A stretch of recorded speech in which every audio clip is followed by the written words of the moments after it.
Good afternoon, everyone, and welcome. Thank you all for joining us today for Leadership Connect's panel discussion on navigating intergovernmental affairs in 2024, challenges, strategies, and collaborative solutions. I'm Michelle Anderson, Vice President here at Leadership Connect, and I'm thrilled to be here today moderating this panel discussion as we dive into knowledge sharing and collaboration across governments. We have a fantastic panel of expert stakeholders with us today. I'm really excited to delve into this topic as the landscape of intergovernmental affairs is always evolving, and that presents both challenges and opportunities. So today we will touch on a number of topics spanning the current landscape as we dive into funding and resources, as well as exploring successful collaborations along with public and private partnerships, and of course, looking into the future of intergovernmental affairs. I am joined today, as I mentioned, by a fantastic panel of experts to explore and dissect the dynamics of intergovernmental relationships. And I'd like to take a moment to introduce each of them. First, we're joined by Coral Torres. Coral joins us from the United States Department of Transportation, where she is Chief of Staff to the Undersecretary for Transportation. Next, we're joined by Jennifer Hatcher. Jennifer is the Chief Public Policy Officer and Senior Vice President Government and Member Relations for the Food Industry Association. And then we're also happy to be joined by Renee Antoine. Renee is the Legislative Director of the National Governors Association. So welcome all. I'd love to start out today by having each of the panelists take a moment to say hello and tell us about your current role, as well as your background and what led you getting into intergovernmental affairs. So Coral, let's start with you, please. Hi, good afternoon, everyone. I want to start by saying thank you to Leadership Connect for extending an invitation to be here. These are very important events to learn from one another and the very important work that is happening across the government. As Michelle mentioned, I am currently working at the United States Department of Transportation, where I provide advice to the top leadership in the department on what is now a historic time here at USDOT. We're implementing the largest piece of funding ever in the history of the infrastructure of the country, the bipartisan infrastructure law. There's a lot of work that has been happening for the past 2.5 years so far, funding over 60,000 projects across the United States. Prior to that, I've been working at USDOT for about 16 years and in the federal government for about 16 years and some of the other modes that we have here in the department, and also at the White House Council on Environmental Quality on efforts around federal sustainability efforts as well. So as I mentioned, there's a lot of very exciting work because of the implementation of the infrastructure law, and part of that is the government affairs work that needs to happen with many stakeholders across the country, including state DOTs, governors, as one of my colleagues here that is present today that's representing that organization, the Hill, the White House, and many new people that now have an opportunity to apply to our funding for much needed improvements in the infrastructure of the country. So once again, I'm excited to be here, and I'm looking forward to talking more detail about the work we're doing at USDOT. Thank you, Coral. And since you mentioned the National Governors Association, let's jump over to Renee, please. Thank you so much, everyone. Good afternoon. My name is Renee Antoine, and I serve as the Legislative Director for Federal and Government Relations at NGA. This includes oversight over the Public Health and Disaster Response Task Force within the Government Relations Division. The purpose of Government Relations Division is to work to ensure governors' views are being represented in shaping federal policy. We work very closely with federal representatives within governors' offices, national partners, and additional state and territory advisors to really maximize our effectiveness when it comes to advocacy and our efforts around advocacy. We also serve as policy experts and liaisons to Congress and all executive branch agencies to really coordinate legislative efforts on behalf of all 55 governors. The Public Health and Disaster Response Task Force has organizational jurisdiction over a broad range of issues. This includes healthcare, human services, public health, Homeland Security, Defense, Public Safety, Cybersecurity, and Veterans Affairs. We have a bipartisan task force that is led by Governor Josh Green from Hawaii and Governor Phil Scott from Vermont.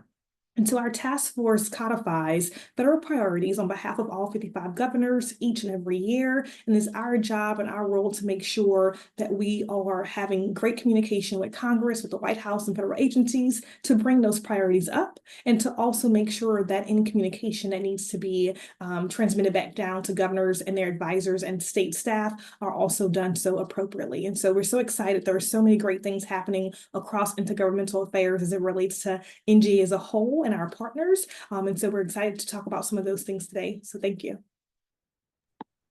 Thanks, Renee. And Jennifer, I'll throw it over to you. Super. Thanks for the opportunity.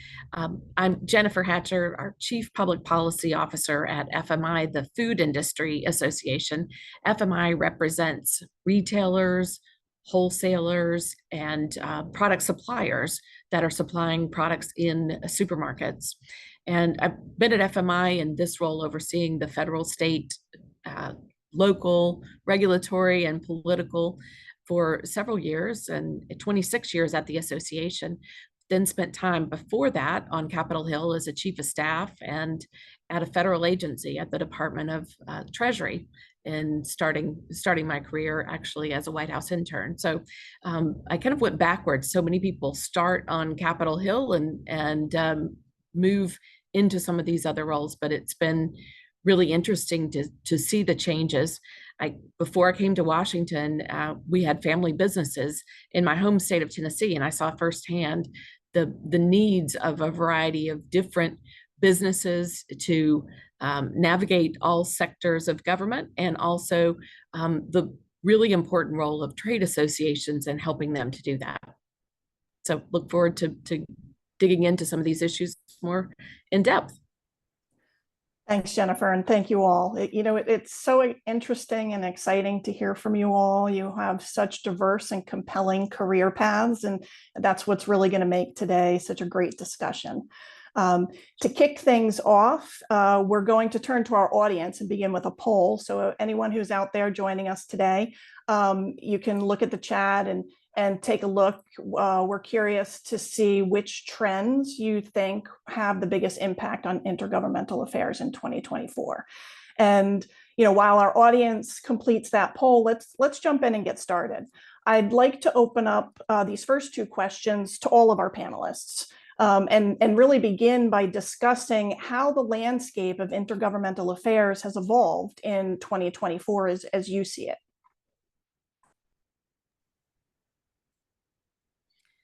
I'm glad to start this in terms of FMI. We have never seen a regulatory environment that is as challenging as it is right now, both in terms of volume and scope.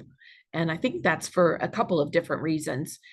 One being the COVID environment, and so many things that were put on the back burner that are now the funnel has opened. So it's a fire hose rather than a trickle in terms of the number of things that are working their way through the regulatory process.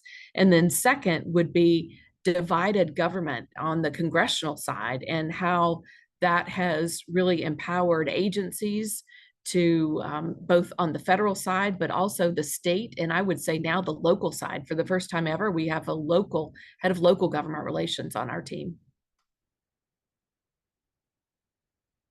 That's really interesting. And I'm really curious, or we'll dive into those challenges today. Renee, what do you see as how the landscape of intergovernmental affairs and how it's evolving in 2024 from your perspective?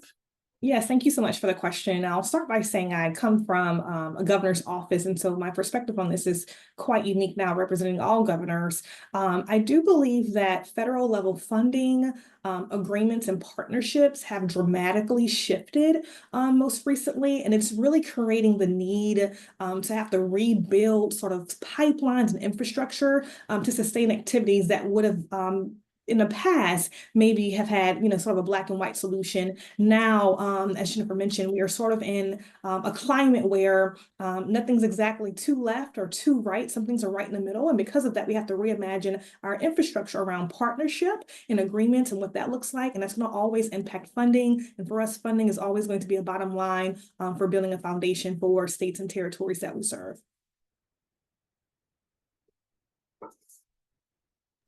Thanks, Renee. And I'm curious because, having two experts from the association side, Coral, I'd love to hear your perspective on the landscape from the federal government side.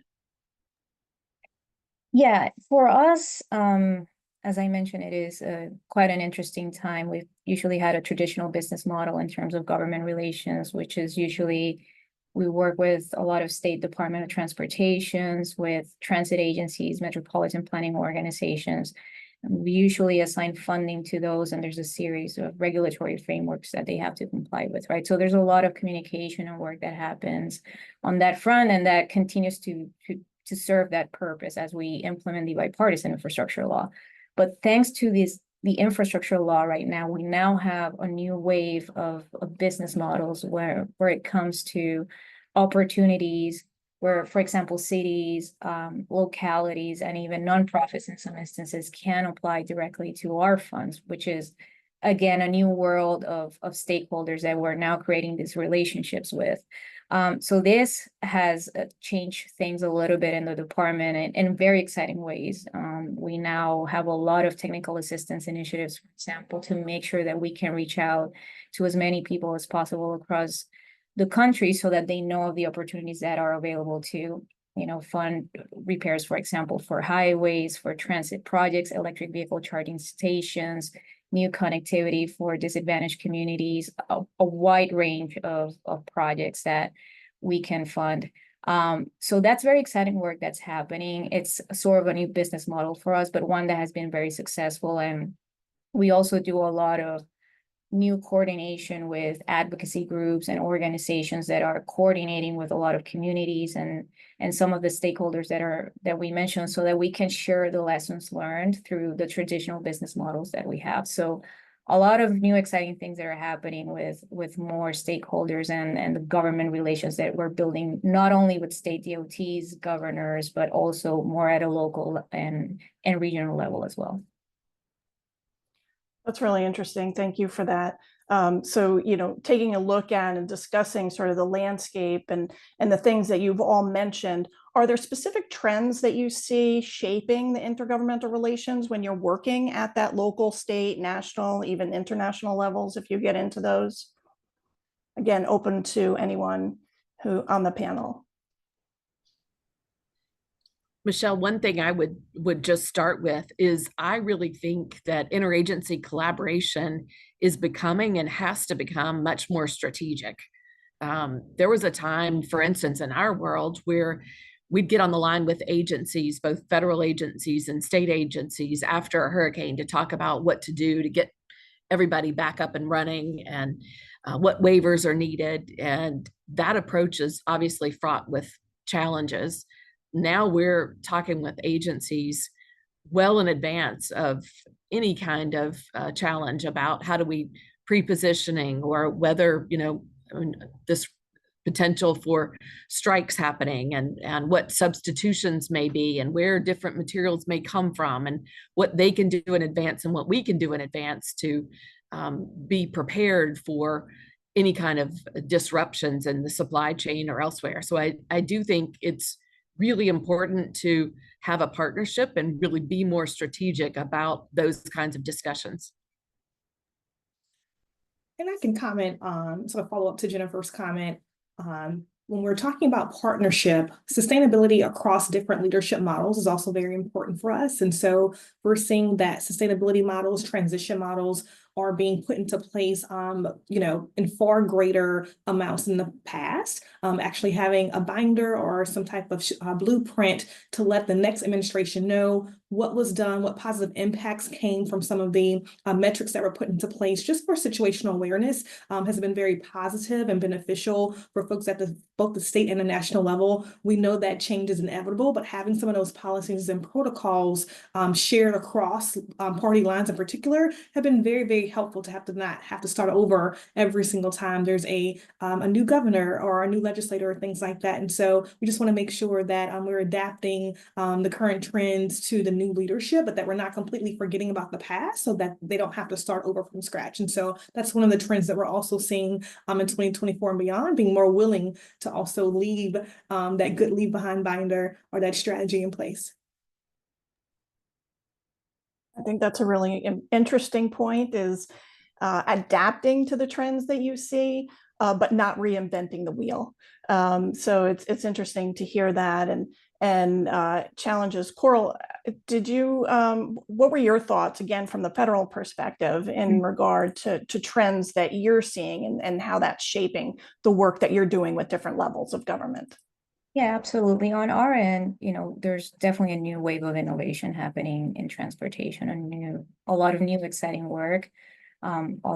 A lot of that work has been institutionalized through law via the infrastructure law, like, for example, electric vehicle charging stations, which is a new program that we're implementing here at USDOT. And as soon as we were tasked with that work, we knew we needed to create that synergy and that strategic vision that Jennifer was talking about with Department of Energy and other partners at the federal level, because we wanted to make sure that on our end, we were able to also provide the technical assistance necessary for state DOTs or whoever grantee receives the funding from our end to fully understand how to successfully build these projects, right? So part of that was, for example, creating a joint office of energy and transportation between USDOT and Department of Energy for that better synchronization and synergy of efforts that need to happen for, again, building these projects successfully.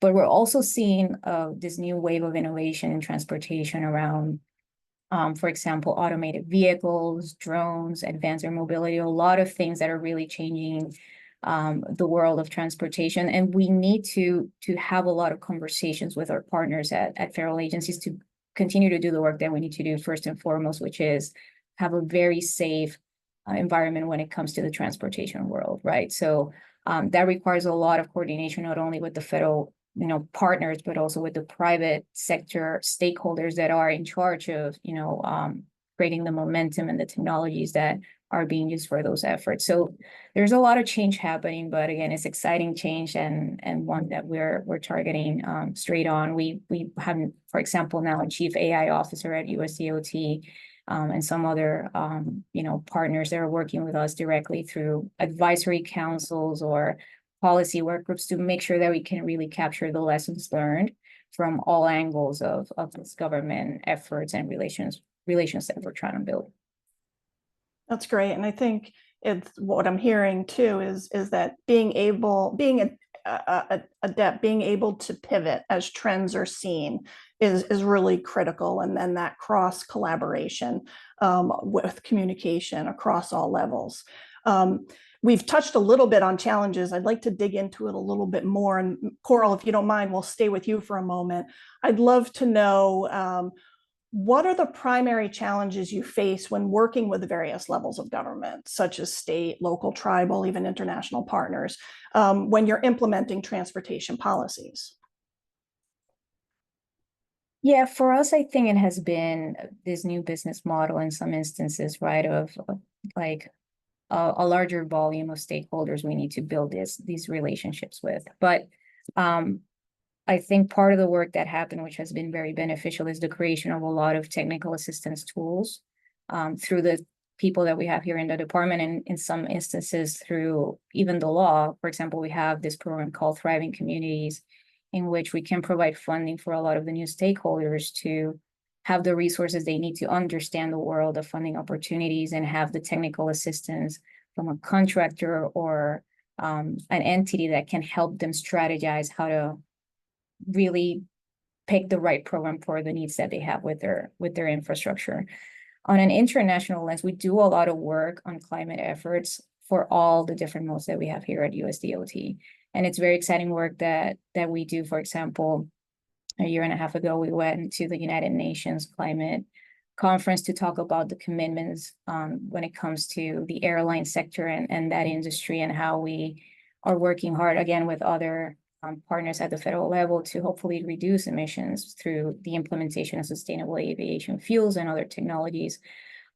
And that happens, again, because of the collaboration and government affairs relationships we're building with Department of State, with the White House, with the Hill, and with other entities at that level in other countries as well, right? That's very important part of the work that we're doing. So on our end, it's on a lot of different levels and modes, but I think the good news is that we've seen a lot of progress and a lot of work happening in the past 2.5 years. I mentioned over 60,000 projects and a lot of commitments in different ways, like what I just mentioned in terms of aviation commitments that we have made with other countries to make sure that we can deliver, on better infrastructure and better climate opportunities for future generations.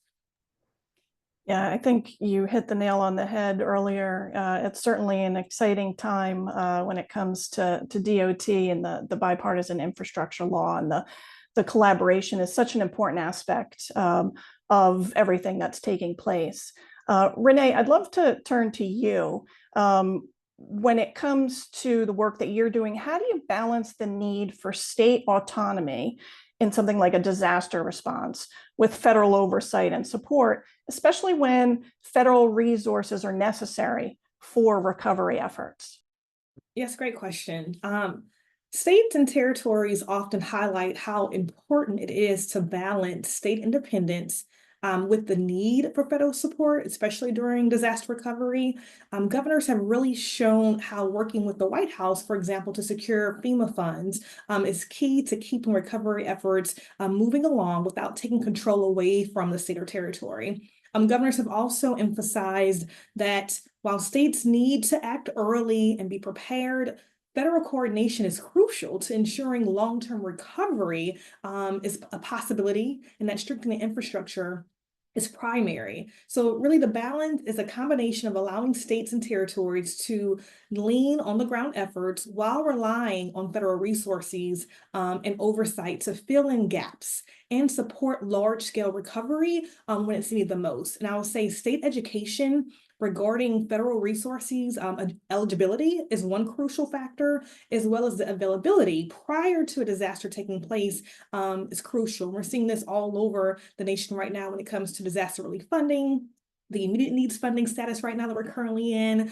There are so many projects and things that have been either halted or have been yielded due to a lapse in funding needing to be replenished. And so we know there's a hurricane right now that just finished in the Gulf just last night. And so it's so important to have that balance of education on the state side, but having those federal resources be available to states at a moment's notice and being proactive prior to that disaster so that the recovery and that long-term process isn't as hard to go through when you're trying to also keep up the regular needs and wants and resources that your state and constituents have to have access to. Thanks. That's really interesting. And just to hop back to the first poll that we ran, I think most of the audience really leaned towards some of the things that you all are talking about, which is some of the trends, really come down to shifts in funding and resource allocation, as well as that increased collaboration across government at all levels. And I'd like to jump to another poll with our audience. You're going to see it pop up. So if you could chime in on what the most significant challenge that governments face in collaboration on large-scale initiatives is, we'd love to hear from you all. And while everyone answers that poll, let's move on and talk about best strategies around successful collaboration. So Jennifer, I'd like to call on you. With shifting political landscapes and policy priorities, what strategies has FMI adopted to advocate effectively for the food industry in 2024? And Michelle, I don't want to put a thumb on the scale on your poll because my number one item was one of the items on the poll, but I'll just say it is trust. And we both trust between stakeholders, trust between the various agencies in government, and also on the consumer side. We have research every year, and we monitor how our customers are thinking about their grocery stores, but also how they think about institutions. And we think it's important for all of us to really try to push each other's and build up that level of trust in each of those areas. And I think it doesn't automatically translate into a strategy for public policy advocacy, but we think it's really critically important to be able to get over that hurdle. The second one I would say is engagement.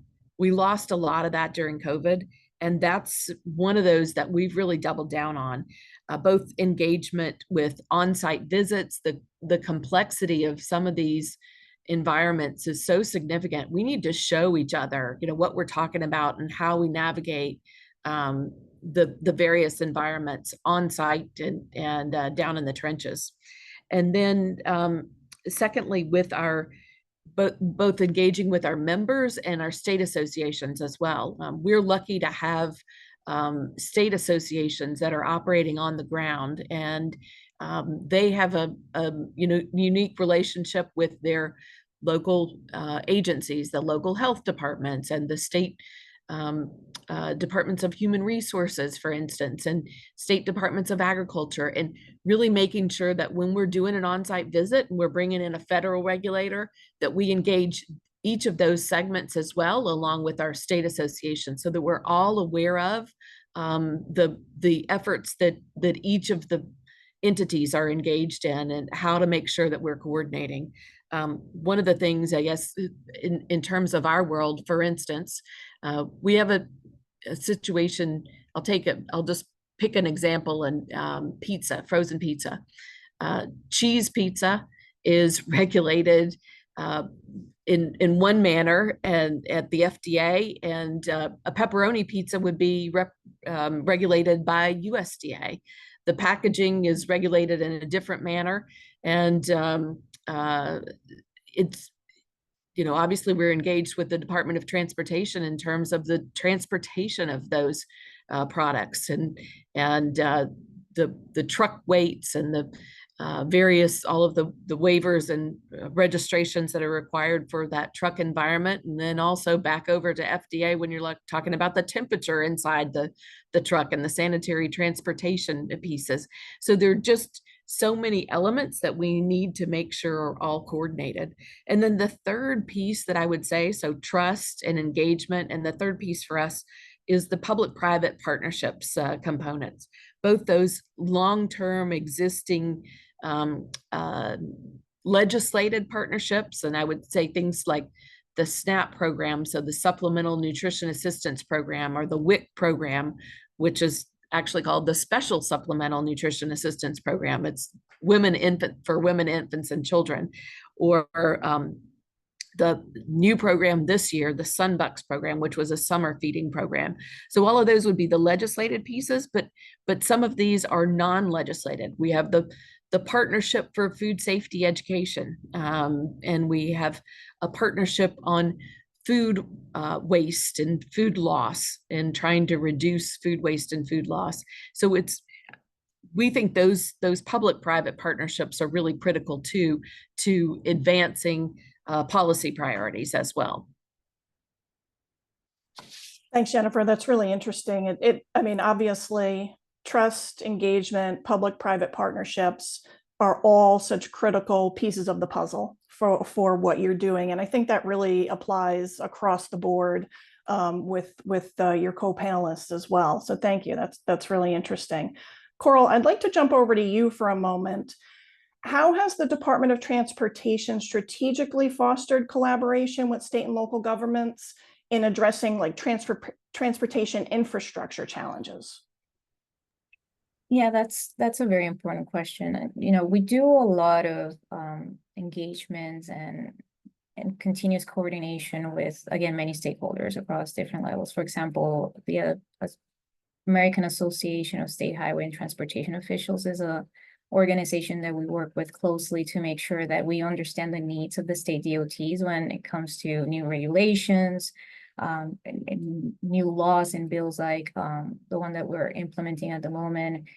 NGA absolutely is a very important partner in terms of understanding the priorities that the governors have and for the infrastructure that they have to manage at their state, right? So on our end, we do a lot of coordination, and again, we try to invite these stakeholders here to our headquarters building to have conversations through various ways. We have advisory councils, as I mentioned. We have one for technology that is called the T-Tech Council. We have secretaries of transportation as part of that group. We have private sector stakeholders. We have former, high-level government officials. Because it's important for us to clearly understand the market and the framework of the work that we're trying to do. We do the same in terms of, intergovernmental relations with federal agencies. It's not only creating new offices, but also having policy work groups, right, to talk about the work that, for example, needs to happen between us and the Department of Housing for many initiatives that we're promoting and funding across the country. So it's a lot of different things. It can be work groups, it can be advisory councils, it can be, in some instances, even a request for information, right, can be very valuable for us to understand the framework and the landscape of the stakeholders and the partners that we have in this industry. So that's something that I think it's good advice for anyone that's working in the federal government. Those resources are extremely valuable for us to, again, clearly understand the needs of the people that we need to serve. Thanks, Coral. I think from what both you and Jennifer have said, what we're hearing and seeing is, coordination and engagement, especially in person, is truly important and needs to be implemented as part of any successful strategy. Thank you. I'd like to move on to our next topic, collaborative solutions, right? We want to understand challenges, we want to have strategies in place, and then collaboration has come up a lot. So those collaborative solutions. Renee, I'd like to jump over to you. How can states better coordinate with the federal government to align public health policies, for example, especially in cases where state and federal priorities may differ? Thank you, Michelle. Great question. One of the main challenges is getting state and territory and federal policies on the same page, especially when it comes to things like disease control, vaccine distribution, healthcare access. States and territories also need faster access to federal funding and resources to really handle health emergencies effectively. Addressing these issues will really be an ongoing collaborative process. We really need to have clear guidelines. We really need to have better communication pipelines to really make sure everyone is able to respond quickly and efficiently to whatever the disaster emergency is in real time. When a public health crisis occurs, there's typically very little time to plan. You're only able to react, right? And things that you've already planned have to be put into place very quickly. So consistent delivery of information, messaging, and data is also very critical for alignment. We know that implementation happens on the local level, but advisement is typically given from the federal level. And so inconsistent funding, for example, through cuts and appropriations, can have a significant impact on policy coordination and implementation. And so this especially is true for critical areas like disaster response and public health.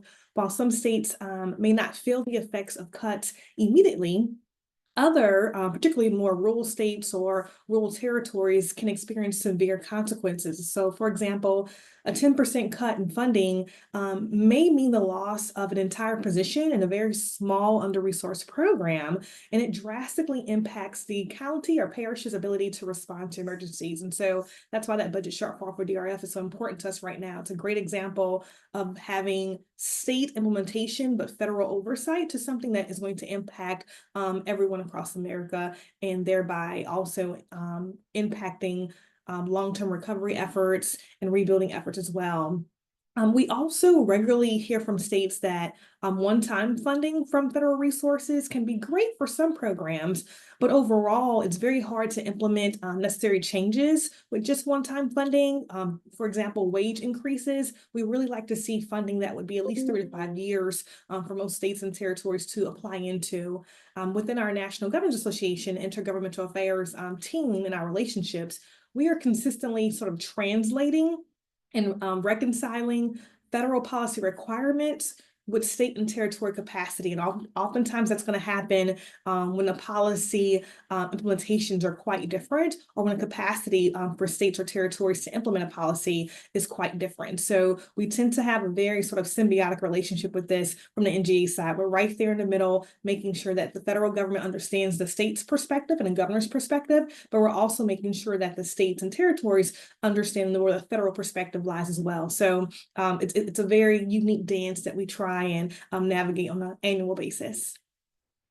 Thanks. That makes a lot of sense. I mean, staying on the same page and awareness of policy and funding and priorities for all levels of government when implementing strategies effectively really is obviously critical. And there's a lot of things to juggle when it comes to implementing and working with all levels. Thank you. Jennifer, I'd like to jump over to you. What best practices can you share for fostering productive partnerships between, in your case, the food industry and various levels of government? Michelle, no, absolutely. I really loved what Coral said about the stakeholder engagement. And I'd say my number one piece is serving as a convening body on a regular basis for a wide variety of entities. So if that doesn't exist with the agency, then for, us as an association or a group of associations together to, set up a way to have that convening on a regular basis. And I'll give you a couple of for instances. So we started daily calls during COVID on day one of the crisis. We went 7 days a week at the exact same time for a month. And then we, dropped back to 5 days a week, and then once a week, and then once a month over, a period of time. But we had one place where everyone could, get on together for a short period of time. We could have folks like Coral to be able to download information to all, kind of entities in one spot at one time. So we're all hearing the same thing and, raising issues or concerns or possibilities together. And I think those are really important, both on a formal basis, but also on an informal basis. So I'd say that would be at the top of our list, would be that serving as a convening body for a variety of stakeholders on a regular basis. And then the second would be the long-term relationships. This is not a one-off situation. Renee talked about the need to transfer information between administrations and between all of the various states. This is a big country and there are lots of different pockets of activity, but to be able to share the progress and some of the successes and honestly some of the failures that have happened in a variety of places, and be able to transfer that information, recognizing that it's a long-term relationship, be able to share research, our own internal research, and some of the details. We go to agencies and say, hey, here's something that we thought you might want to see. And really lifting each other up rather than trying to tear each other down, with us knowing the importance of that trust piece. How can we work together to highlight?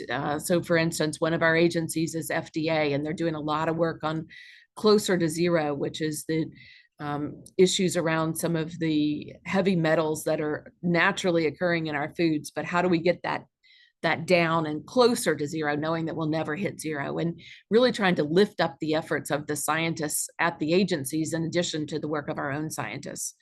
And then finally inviting them to address our members, address our board of directors, and to give an opportunity for regular updates and downloads and engagement. I think all of those are really important to develop long-term industry and government partnerships. Thanks, Jennifer. Again, that common theme, collaboration, which leads to stakeholder engagement, which leads to the trust that's necessary to build those long-term relationships. So thank you. That's again, really interesting and, so important to hear, and to hear across the board from all of you. Fantastic. So well, I have one more poll I'd like to do with the audience while everyone's here. Let's jump back to them for a moment. Looking ahead, and you can see the poll pop up. What do you each think should be the top priority for improving intergovernmental relations over the next 3 to 5 years? So if the audience can take a look at that poll, and while they're doing that, let's talk a little bit about the future outlook. And I'd like to, again, open this up to everyone on the panel. Really, I think first what I'd like to find out is, what do you see as the most pressing issues in intergovernmental affairs in the next 3 to 5 years? And how should governments be prepared, for these issues? I'll jump ahead. I mean, this is a really, really important question, right? Because this is probably the foundation of the work that we're all going to do very, very soon. I think it goes back to what I've heard from Jennifer and Renee. We have a lot of commonalities in the way that we do this work. Renee mentioned, emergency management and response is extremely important. That's part of the key work that we do at USDOT, and we have a responsibility to help, governors, state DOTs, local entities when an emergency happens, right? But we also understand that there's a lot of different elements that happen, for example, at the federal level that can be cumbersome and confusing, right? So we have, as we continue to do that work, when, unfortunately, these disasters happen, we have also taken those lessons learned back to the White House, to the Hill, so that when we are working on, new bills for infrastructure or for whatever the function of that federal agency is, that we learn from that and we create proactive processes through laws or regulation so that we can help those stakeholders minimize, those cumbersome processes. On our end, this issue is very present in the work that we're doing. So we now have new programs and new initiatives to help, build infrastructure that's more resilient, to hopefully help with the issues of having to deal with fixing infrastructure in a more recurrent basis, right? So that's a very important part of the work that we need to do to simplify all of this at different levels of the government and private sector, right? So, and that also means like more effective communication between all of these parties that have to work together to get the work done, right? I think at the federal level, there's a lot of work that needs to happen with new technology, with data sharing, so that we can do a better job at, the priorities that we need to focus on and simplifying some of these processes. AI is going to be a huge thing moving forward. And I think within the next couple of years, you're going to start seeing a lot of changes in the processes at the federal level to make sure that we can use those technologies to make better policy decisions, better strategies, better data gathering and processing, and hopefully also help the stakeholders that ultimately are responsible for doing this work, these projects, to do it in a better and faster and more efficient way. Thanks, Coral. Renee, do you have any comments in regards to what you see as the most pressing issues and in the? Yes, thank you. Really, over the next 3 to 5 years, we're going to be seeing and dealing with ongoing impacts of climate change, increasing cybersecurity threats, continuing to have public health challenges. To prepare, governments are going to have to invest in more resilient infrastructure. They're going to have to strengthen cybersecurity defenses. They're going to have to really stay flexible with public health practices so they can respond quickly when new threats emerge across the board. But we also have to recognize that most of these issues are handled by different agencies at the local, the state, and the federal level. And so data and information sharing in a digestible way has to occur in order to reach a really mutually beneficial outcome from all sides. We have to really forecast funding shortfalls in a better way, really identifying where data gaps exist. And I know we have a dream to make sure we have one large data system across health, human services, emergency management, et cetera. And until we get there, we have to do a better job of forecasting where those data gaps are, where those flaws are and where those weaknesses in implementation might be on that state level and that local level to be able to inform what occurs on a federal level. We know that capacity is going to be a critical issue as well. So identifying our sort of core requirements for think tanks, for the private sector and the public sector to come together and really stack those big bricks, those big topics, and then really create that glue, that synergy that can merge everything together without feeling like we are in design silos all the time. And so I know that over the next 3 to 5 years, we're going to have several administrations sort of overturned on the state level, the local level, etc. But it's going to be really important to make sure that we have that glue that's connecting us no matter what the brick is, what that topic is that we're referring to, and how to make sure it's not all falling apart in the event of some type of catastrophic event coming our way. Thanks, Renee. And Jennifer, I'll throw it over to you. Well, I started this by mentioning that the most pressing issue for us was the regulatory environment, that it's been the most significant regulatory environment that we've ever seen. So I'd have to end it and say that's going to be the most pressing issue for the next 3 to 5 years. As much as the strategic piece is a priority, we have an environment where we have so many regulations right now that are ongoing, and we have to get those to conclusion in a manner that is achievable for our membership and that will be beneficial to the various government agencies that are trying to put them in place. So I'd say that's number one. With a 1.5% profit margin of most of our members, we chase pennies every day, and we have to get those to a conclusion or get those resolved in a manner that's not going to put folks out of business. And then I'd say that all of those other pieces that were in your poll really fit right into all of this. Communication, the public-private partnership pieces, and technology all kind of fit into how we're going to address those regulatory challenges too. So I would say that addressing those for our industry that's going to be the key over 3 to 5 years, with the goal of being more strategic as we look into the future. Thanks, Jennifer, and all of you. Certainly, lessons learned, bringing them to the stakeholders, simplification and avoiding complications, new technology, information sharing, all are common, themes and really sound like important aspects in order to be able to move into the future and really be as productive as possible. I would love to hear, again, open to all of you, policy recommendations. What policy changes or recommendations would you suggest to improve intergovernmental relations as, again, we move into the future? Jennifer, since you're still up on my screen, maybe you can kick us off. I hate to be the skunk at the party and say, having people physically in their offices more days a week is the way to go.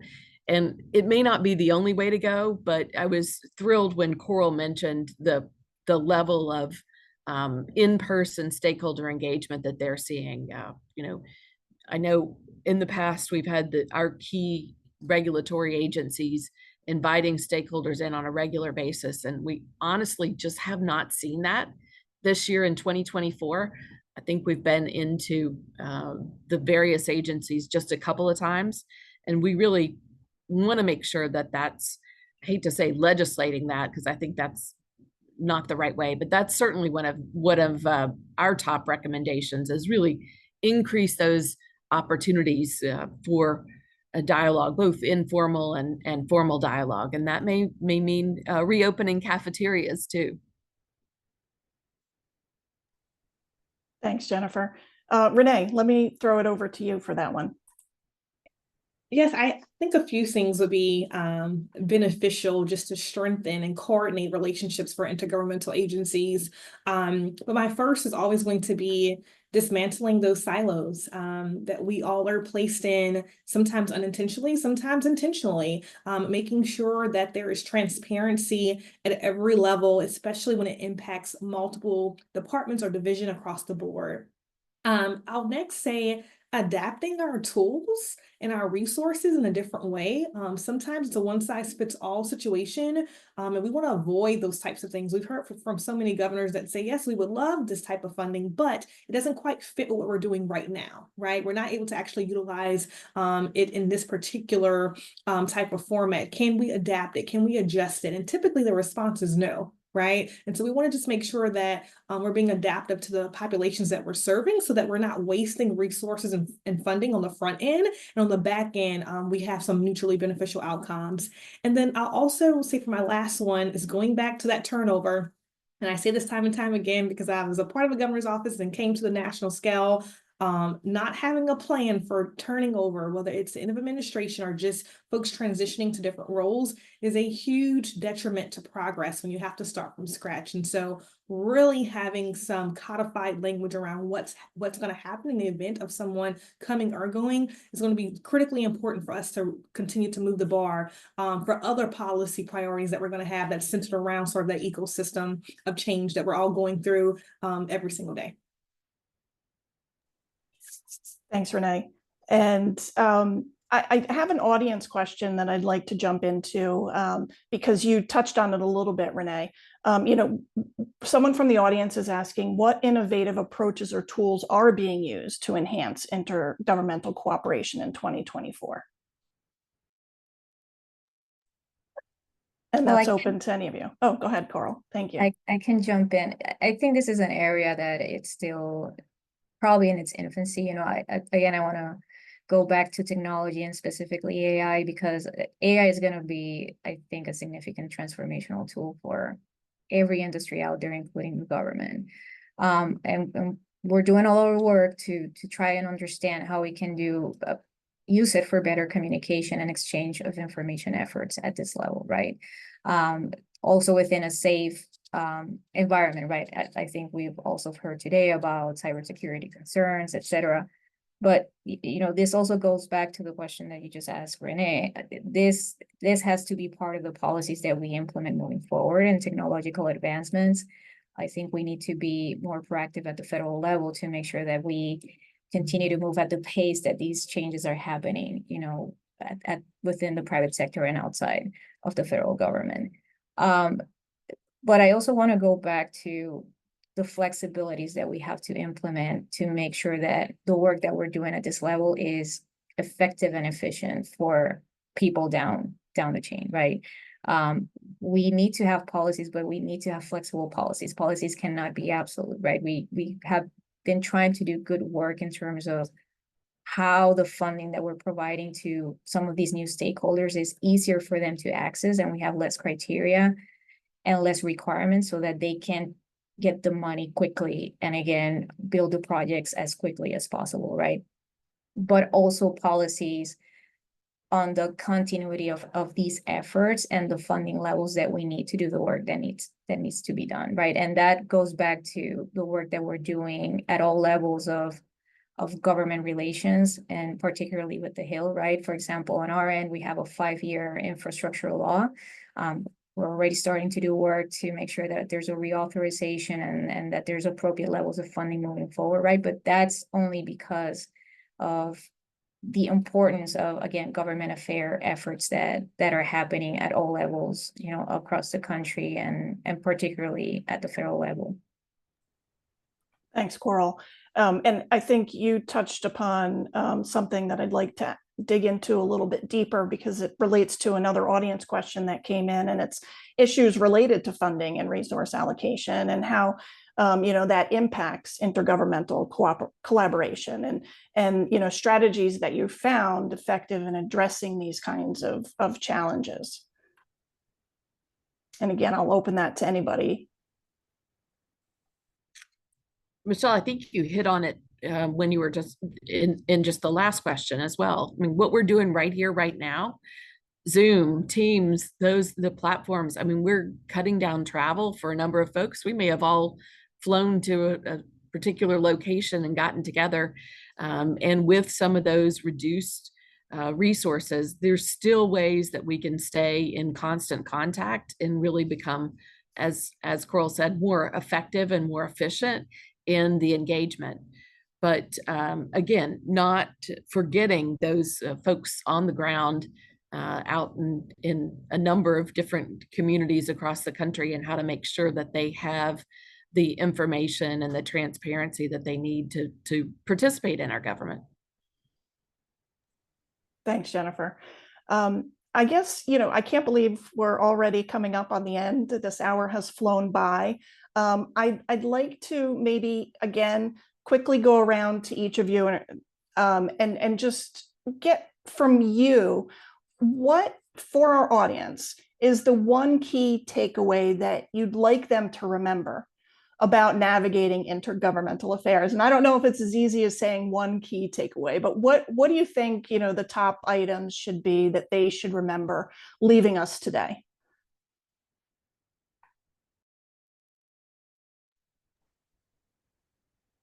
And feel free, anybody who wants to jump in. I'll throw it to you, Jennifer, again, because you're still on my screen.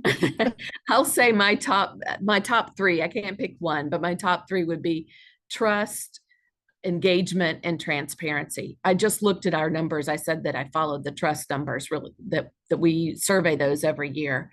And right now, only 21% of our survey respondents said that federal, state, and local governments are on their side when it comes to trying to help them navigate their health and nutrition needs. And that's down 6 points. We've got to be able to increase trust in our federal, state, and local governmental agencies. So I'd say that those would be my ways to do it, the engagement and transparency pieces.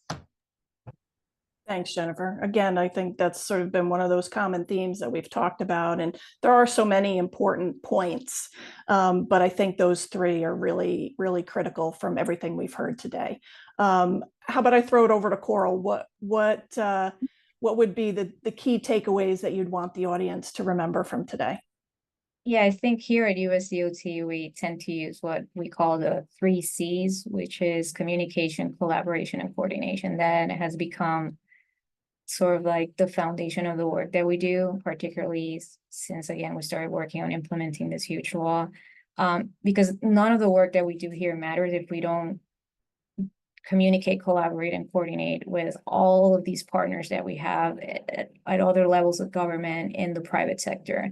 There has to be a continuous flow of information and understanding so that we can do our job efficiently and help them do their job efficiently, right? So for us, I think it's going to continue to be that for a long, long time, as we have this huge influx of funding and work that's going to be transforming, at a generational level. So communication, collaboration, and coordination.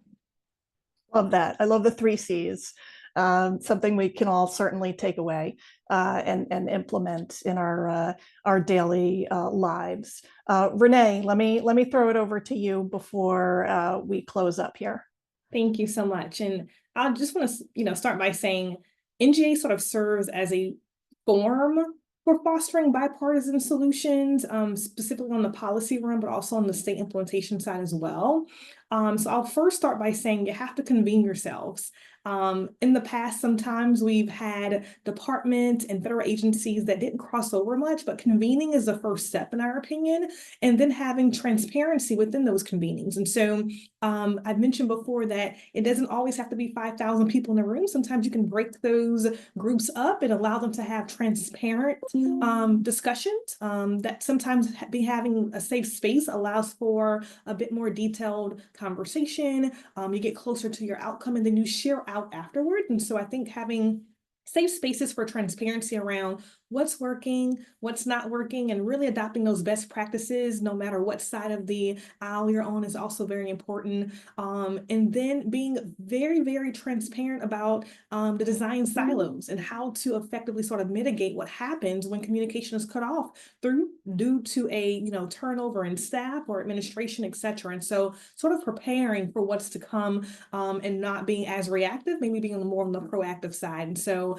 I love being proactive, and I think it's always a harder time when you're trying to react to something in real time that could be causing negative impacts to your population. And so being open, as everyone else has already mentioned, having that transparency and having integrity across the process, and being okay when we say, hey, it's not working, that's okay too. And so there are several sort of great tidbits that everyone has shared today, but those are some of mine that come to top of mind for me. Thanks, Renee. I think that's fantastic. I love the aspect of breaking groups into smaller groups, creating a safe space, and then you can grow out from there and share and bring more stakeholders in together. So thank you for that. Well, I think we're at time, so that's all we have for today. I think we could continue to go on, but we'll have to say goodbye. I want to just thank all of our panelists, Renee, Jennifer, Coral. You've been fantastic. Thank you for sharing your insights and experiences with us. And I also want to thank our audience for their participation throughout. So thank you again. We hope to see you all again soon. Keep an eye out for Leadership Connect's future webinars and have a great rest of your day. Thank you so much.